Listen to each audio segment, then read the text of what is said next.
It is the voice of Indiana County, WCCS 101.1 FM and AM 1160. And our conversation this morning with Tiffany Mancuso, principal of the McCreery Elementary School at Marion Center School District. Brought to you by Marcus & Mack, voted best personal injury law firm in the Best of Indiana County contest. Marcus & Mack, a law firm representing injured people. Good morning. How are you? Good morning. I'm well. Thank you for asking. I'm glad that you're with us here this morning because we've got a lot to talk about at McCreery Elementary School. We sure do. You have, since January, you told me, you've instituted this new program where students are rewarded for positive behaviors. We've heard about this in some other school districts working in similar programs as well. What's it called at Marion Center? All right, so it's the PBIS, which is the Positive Behavior Intervention and Supports Program, and we are earning honeycombs here at McCreery. We are the stingers, so our stingers are earning honeycombs for being safe, respectful, and responsible throughout the school day. They can earn them anywhere from the bus, the restroom, the cafeteria, the hallways, the classrooms, and even the playground for making choices that are safe, respectful, and responsible. We're rolling out lessons. Right now we are in the middle of our hallway lessons where we are teaching students what it means to be safe and respectful and responsible.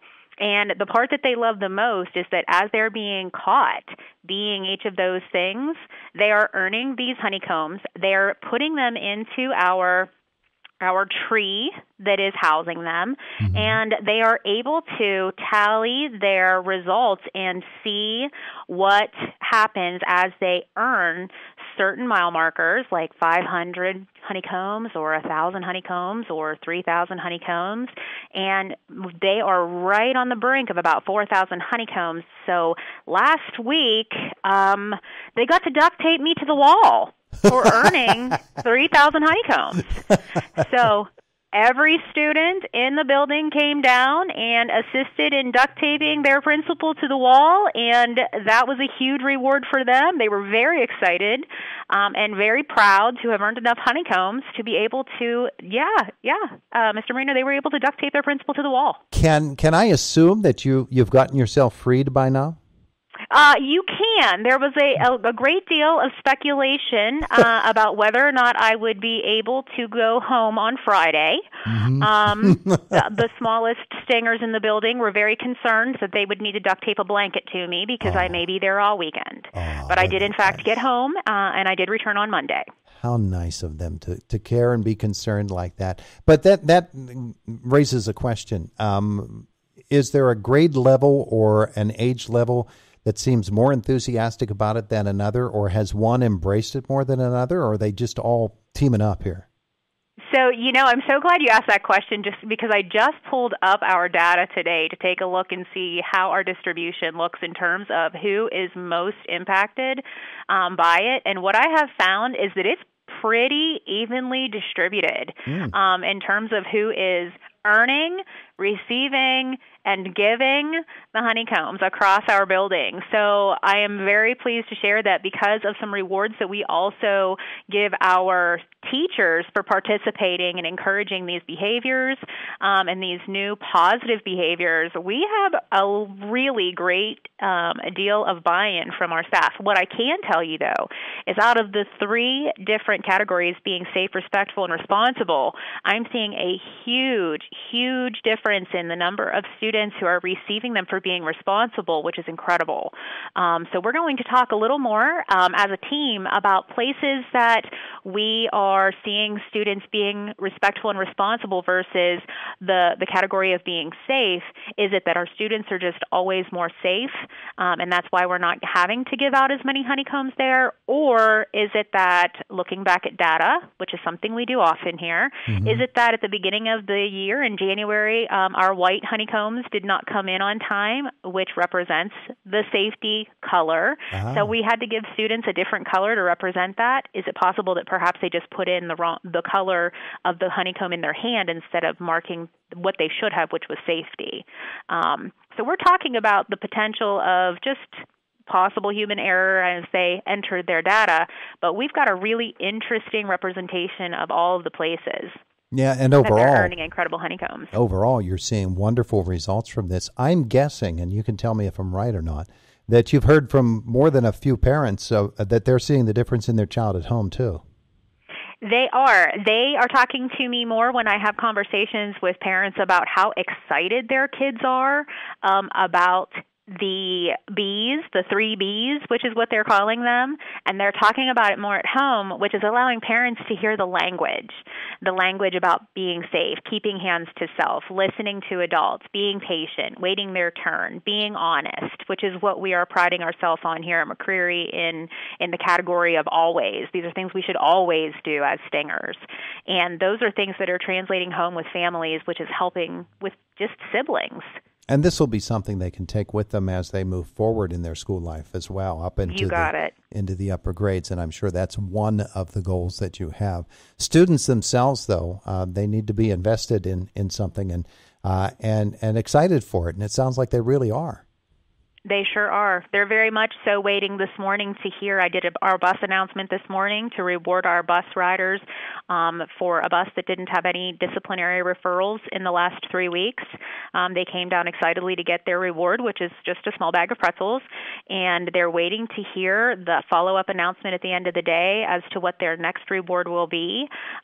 So there's a lot of anticipation in the building today. Well, with all of that and this wonderful new program, I'm sure that what goes on within the hallways and the classrooms at McCreery Elementary are also benefiting from all of this, and there are some great things happening in the learning environment as well. Absolutely. 50% of our honeycombs are being given out in our classrooms, and that is something that our teachers are doing to continue to encourage those positive behaviors. It's no secret that since COVID, we have seen a decline in student behavior.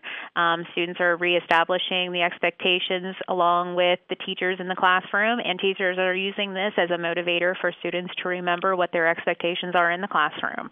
So this is definitely benefiting the teachers to help students in the classroom remember the expectations in the learning environment so that we can continue to learn and grow together.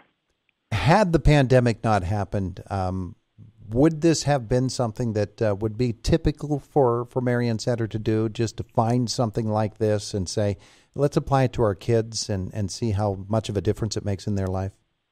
Great question. My sister's school, Rain Elementary, actually started this initiative the year that the pandemic started.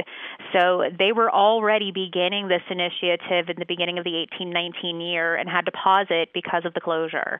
So yes, I can say that this would have begun had the pandemic not happened. I think it would have been incredibly interesting to see how different the outcome of it would have been had we not experienced the closure when we did. Yeah, but the program comes along at just the right time with the students back in school, though, doesn't it?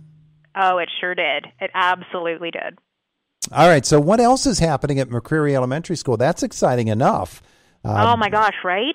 It's big stuff, but we've got a couple other really cool things going on. So we will be celebrating here in just a couple of weeks Down Syndrome Day on March 21st, which is the celebration of our Down syndrome students, because we do service our life skills students and autism support students in our building. And it's the triplication of the 21st chromosome, so we'll be wearing mismatched socks on March 21st. Mm-hmm. We're gearing up for Autism Awareness Month, which is the entire month of April, where we have activities with our students just to bring them awareness to autism in a very positive way. We have our student council helping us plan our end of third quarter assembly. They've got some interesting things in mind for students to participate in helping plan and participate in our end of third quarter assembly. And as I mentioned in my fall interview, we are having our first ever experience with a student council at the elementary level. So this is their first initiative in taking on something so big with the presentation during our assembly. So I'm very excited to see how that turns out for them. They are very enthusiastic about it. And then field trip season is upon us. That is the end-all, be-all of all of the excitement following the state testing. So we are preparing for our field trip season and end-of-year events. And it's hard to believe we're saying that in March, but that takes an enormous amount of planning on the part of the teachers, enormous amount of planning on the part of the families to make sure that everything goes as prepared for these field trips, from anywhere from Living Treasures in the Altoona Curve to our sixth graders heading off to the high school with a trip to Hershey Park this year. So we definitely have a lot going on. That's sure for certain. Do. My goodness gracious. When you said end of the third quarter, I thought, really, already? And yeah. Isn't that hard to believe? It is incredibly hard to believe, for sure. Yeah, it really is. Well, it's a very, very active school and some wonderful folks there in the leadership roles, and we appreciate Tiffany Mancuso spending some time with us this morning. Thanks for being with us. My pleasure. Have a wonderful day today. You do the same. Make today great. It is the voice of Indiana County. It's WCCS 101.1 FM and AM 1160. That was a good visit.